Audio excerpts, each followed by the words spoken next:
इस कहानी के पहले तीनों भागों में अभी तक आपने देखा निकिता सूरज को भैया से बचा लेती है और सूरज भी जानबूझकर एक शर्त रखकर आता है कि निकिता की शादी 15 दिन में करके दिखाओ ताकि निकिता के घर वाले ज़्यादा सोचे नहीं और नीरज से उसकी शादी तय कर दे। सूरज चले जाता है और रास्ते में नेहा नाम की लड़की को कुछ गुंडों से बचाता है और घर तक छोड़ के भी आता है।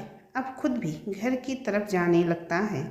अब आगे सूरज घर की तरफ गाड़ी चलाते हुए यही सोच में डूबा है कि वहाँ से तो बच गए, अब घर जाकर क्या बहाना लगाऊंगा। निकिता का फ़ोन आता है। हेलो, कहाँ पहुँचे? निकिता बोली, अभी रास्ते में हूँ, बस 1 घंटे में पहुँच जाऊँगा। सूरज बोला, आपके घर से बार बार फ़ोन आ रहा है, मैंने तो नहीं उठाया, पर डर है मम्मी पापा के फ़ोन में आ गया तो।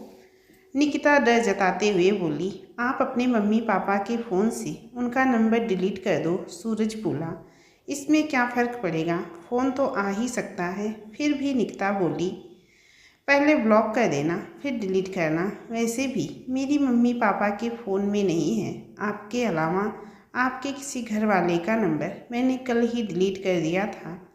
ठीक है, मैं कर दूँगी, आप क्या बहाना लगाओगे अपने घर? निकिता ने सवाल किया। उसकी फ़िक्र तुम मत करो, बस किसी का फ़ोन मत उठाना। सूरज ने जवाब दिया। फिर भी बता तो दो। निकिता फिर से बोली, मेरी छोड़ो, तुम बताओ वहाँ क्या चल रहा है, कैसा माहौल है? अभी सूरज ने पूछा। सब उल्टा हो गया यार, मुझे लगा था भैया को लड़का नहीं मिलेगा और वो मुझसे पूछेंगे तो मैं बताऊंगी नीरज के बारे में, मगर निकिता रुक गई। मगर क्या, मिल गया कोई और लड़का? सूरज ने खुद ही अनुमान लगाते हुए उसके वाक्य को पूरा किया। हाँ, कल आ रहा है अपनी फैमिली के साथ, पापा और भाई आज उसके घर जाएंगे शाम को और फिर कल वो लोग आएंगे। निकिता रुआसी सी होकर बोली, इसमें कौन सी बड़ी बात है, कर लेना शादी और फिर तलाक ले लेना। सूरज ने हंसने के लिए मजाक में बोला, मगर निकिता को ये बात चुभ गई और उसने फ़ोन काट दिया। सूरज दोबारा फ़ोन करता है मगर वो उठाती नहीं है। अब घर जाकर आराम से शाम को फ़ोन करूँगा जब उसकी याद आएगी, सूरज मन ही मन सोचता है।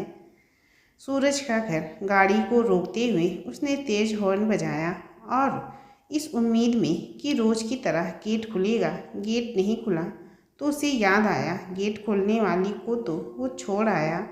सूरज ने गाड़ी से उतरकर गेट खोला और गाड़ी पार्क की और सीधे ऊपर अपने कमरे में जाने लगा। इधर आ पहले, नीलम ने आवाज़ लगाई। सूरज ने माँ की आवाज़ सुनी तो वो पहले वॉशरूम जाकर अपना हाथ मुंह धो आया, क्योंकि उसे पता था मुंह में स्क्रैच और होंठ में खून लगा है। कमरे में प्रवेश किया जहाँ मम्मी पापा दोनों खड़े थे। उसके मम्मी पापा के पैर छुए तो मम्मी हमेशा की तरह बोली, बस बस, जीता रहे बेटा। फिर पापा के पैर छुए। पापा का आशीर्वाद अनोखा था। जैसे ही पापा के पैर छू के खड़ा हुआ, उसके गीले गाल पर जोरदार तमाचा बजा, जिसमें से बहकर पानी गर्दन की तरफ जा रहा था। कुछ छींटे पानी के नीलम पर भी गिरे, जिसे पोंछते हुए नीलम ने दूसरे गाल पर आशीर्वाद देने से रोक दिया। नालायक, क्या इसी के लिए शादी करवाई थी तेरी? क्या यही दिन देखना बाकी रह गया था? विनोद ने ऊंची आवाज़ में कहा। सूरज के कुछ समझ नहीं आया कि आखिर इन्हें कैसे पता लगा होगा। वो गाल पर हाथ रखकर इंतजार करने लगा पापा के अगले प्रहार की। चुप क्यों खड़ा है? अबे क्यों, सांप सूंघ गया तुझे? गुस्से में लाल विनोद बोला। मैंने नहीं बोला था मेरी ज़बरदस्ती शादी करो, आप लोग ही लगे थे शादी कर शादी कर। सूरज भी थोड़ा गुस्से में बोला, एक बार भी पूछने की ज़रूरत नहीं समझी। हम दुश्मन नहीं हैं तेरे, बताता तो आखिर सही बात क्या हुई जो इतना बड़ा फैसला चुपके कर लिया। नीलम बोली, अब बड़ा हो गया तेरा लाडला, इसे किसी की ज़रूरत नहीं है हम लोगों की। विनोद ने टेबल में अखबार के नीचे से तलाक के कागज़ निकालकर सूरज की तरफ फेंका और बोला, ले जा इसे, शक्ल मत दिखा मुझे, कुछ पूछने की ज़रूरत नहीं है। मुझसे आगे भी इतनी प्यारी बहू थी, ज़िंदगी खराब कर दी उसकी भी। मुझे कोई फ़र्क नहीं पड़ता उसकी ज़िंदगी खराब हो या अच्छी। अब उसकी बात मेरे सामने करने की ज़रूरत नहीं है। कहते हुए सूरज अपने कमरे में चला गया। जा जा, तुझे मिली थी कद्र नहीं की, अब देखूंगा तेरा धुआं। हद से ज़्यादा बड़ा हो गया है तू। विनोद आवाज़ देते हुए फिर बोला। सूरज ने अब सब कुछ अनसुना कर दिया और कमरे में चला गया और जाकर पलंग पर लेट गया और सोचने लगा, अच्छा हुआ पापा मम्मी को खुद पता चल गया, वरना मुझ में इतनी हिम्मत नहीं थी कि मैं बता सकता। सूरज के पापा मम्मी आपस में झगड़ा कर रहे थे। अब भी एक दूसरे पर लड़के को बिगाड़ने का इल्ज़ाम लगा रहे थे। वो तो अच्छा हुआ आज मैं उनके कमरे की डस्टिंग करने चली गई। ड्रॉर में मुझे वो पेपर दिख गए, वरना हम तो अंधेरे में ही रहते, हमें पता नहीं चलता। नीलम बोली। पता चल भी गया तो क्या कर लिया, जो होना था वो हो चुका है। विनोद ने कहा। लड़का ही खराब है हमारा। वो तो अपनी शादी की फ़ोटो भी ले गई। सुबह जब चाय देने गई तो मैंने देखा कि दीवार पर फ़ोटो नहीं है। पूछने पर उसने बताया कि वो फ्रेम चेंज करने दिए हैं। नीलम बोली। उनकी आवाज़ ऊपर कमरे में साफ सुनाई दे रही थी। नीरज ने दरवाजे की तरफ देखा। वो शादी की फ़ोटो गायब थी, जिसे लगाते समय निकिता लगाने से इनकार करते हुए बोली थी, क्यों अपनी बर्बादी को यादगार बना रहे हो। सूरज उठा और अलमारी से उस फोटो को निकाल कर वापस वहीं पर टांग दी और मनहीन बन बोला, इसे फ़ोटो पर सिर्फ मेरा हक है। दरअसल सूरज जब सुबह उसका बैग ले जाने आया तो उसकी नज़र खाली दीवार पर पड़ी। उसने बैग में ढूंढा और बैग में से फ़ोटो निकाल कर अलमारी में छिपा दी थी। अब फिर से पलंग पे लेट गया और उसकी आंख लग गई और वो सो गया, क्योंकि अब उसे कोई टेंशन नहीं थी। सब जानते हैं उनका तलाक हो गया है। बस टेंशन है तो निकिता की शादी नीरज के अलावा किसी और से ना कर दे विराज। दूसरी तरफ विराज और सुरेश दोनों किसी लड़के से बात करने गए हैं। निकिता घर में परेशान बैठी थी। उसे सूरज की बात याद आ रही थी। इसमें कौन सी बड़ी बात है, कर लेना शादी और फिर तलाक ले लेना। उसे इसलिए बुरा नहीं लगा कि सूरज ने उसे ऐसा बोला। क्यों बोला? उसे बुरा लगा रहा था कि मैंने उस इंसान को धोखा दिया जिसने मेरे लिए सारे इल्ज़ाम लिए, इतनी मार खाई, इतनी गालियाँ खाई, इतनी बेइज्जती सहन की, सिर्फ मेरे लिए। आखिर उसने साबित कर दिया कि एक अच्छा दोस्त कभी साथ नहीं छोड़ता और मैं हूँ कि फिर उसे याद आता है कि ये उसकी आदत है। ससुराल में भी हर छोटी छोटी गलतियों का इल्ज़ाम अपने सिर पर ले लेता था और जब मैं पूछती थी कि गलती मेरी थी तो आपने झूठ क्यों बोला।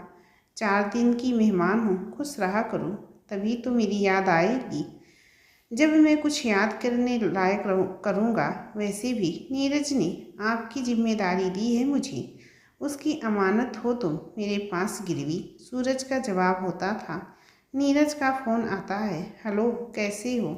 नीरज बोला, मैं ठीक हूँ, तुम बताओ, निकिता ने पूछा। क्या बात बनी? नीरज ने सवाल किया। अरे यार, पापा भाई गए हैं किसी लड़की के घर, बताकर भी नहीं गए कहाँ जा रहे हैं। अगर कहीं और शादी तय कर दी तो सोचकर परेशान हूँ मैं तो, निकिता बोली। अगर ऐसा हुआ तो हम भाग कर शादी कर लेंगे, नीरज बोला। भाग कर करना होता तो इतना बड़ा रिस्क कौन लेता, पहले न कर लेते, निकिता बोली। और क्या करें यार, अब नहीं होता इंतज़ार, मैं जी नहीं पाऊँगा अगर फिर से हम जुड़ गए हुए तो, नीरज बोला। देख, जीने मरने की बात मत किया कर। मैं अगर तेरे बिना जी पाती तो तलाक क्यों लेती। मुझे भी तुमसे प्यार है और तुमसे शादी करनी है, तभी तो ये कदम उठाया, निकिता बोली। निकिता को सूरज का फ़ोन आ रहा था। चलो मैं आपसे बाद में बात करती हूँ, सूरज का फ़ोन आ रहा है, निकिता बोली। सुनो, अब ये सूरज से बात करना कम कर लो, इससे क्या लेना देना, अब तलाक हो गया और ये क्यों फ़ोन कर रहा है, नीरज ने कहा। ये क्या कह रहे हो, दोस्त है मेरा और वो भी कम मुश्किल में नहीं फंसा मेरी वजह से, मेरी बहुत मदद की है उसने। निकिता बोली, ओके बाबा ओके, मर्जी आपकी, मैं तो ऐसे ही बोल रहा था। नीरज बोला। निकिता ने फ़ोन काट दिया। तब तक सूरज का फ़ोन भी कट गया। अब निकिता ने फ़ोन किया तो सूरज ने नहीं उठाया। निकिता को लगा शायद गुस्सा हो गया, लेकिन ऐसा नहीं था। सूरज की मम्मी सूरज को खाना देने आई थी। ऐसे में निकिता का फ़ोन कैसे उठाता? वो हाथ धोने बाहर चला गया। फ़ोन अंदर छोड़ कर दोबारा फ़ोन आ जाता है। निकिता की मम्मी देखती हैं किसका फ़ोन है तो निकिता लिखा होता है। नीलम फ़ोन उठाकर चुप रहती हैं, इंतज़ार करती हैं वो कुछ बोले।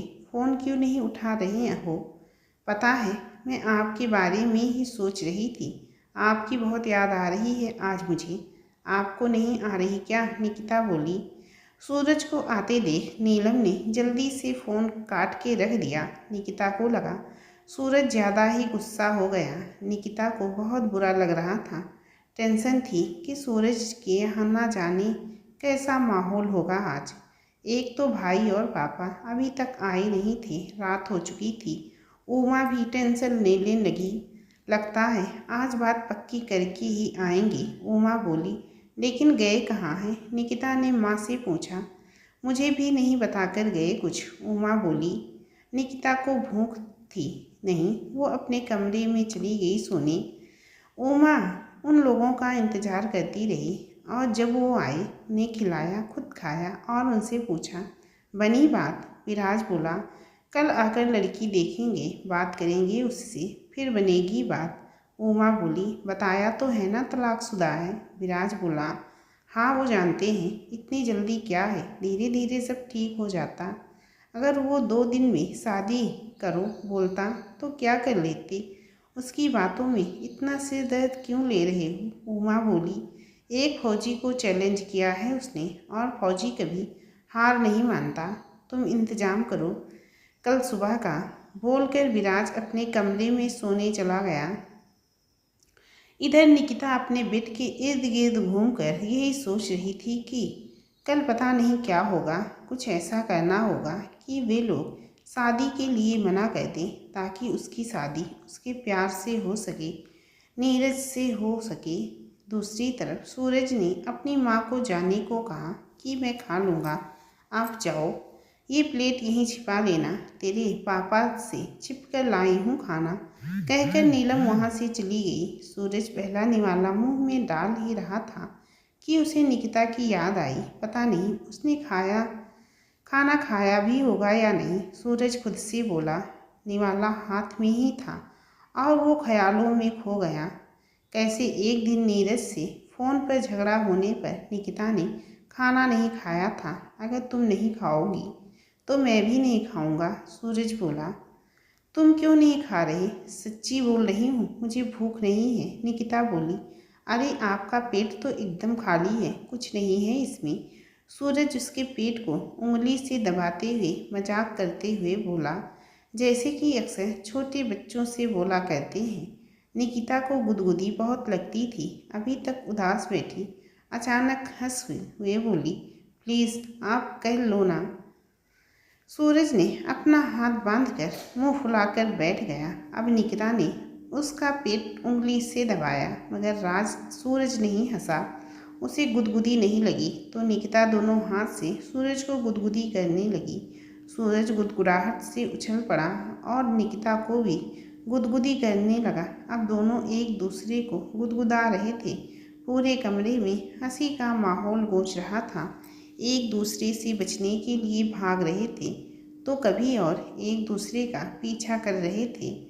तब तक गुदगुदाते रहे जब तक आंसू नहीं आ गए।